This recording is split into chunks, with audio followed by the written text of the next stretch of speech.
one of the best drama applications out there today, and it's a pretty new one. I'll be showing you guys how to use it like a pro. Stay tuned.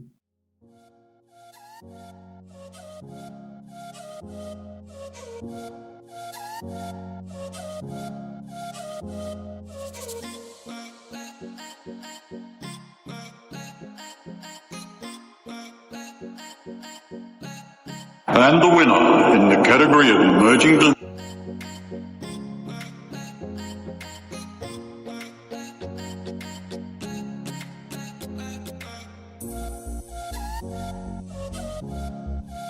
designers is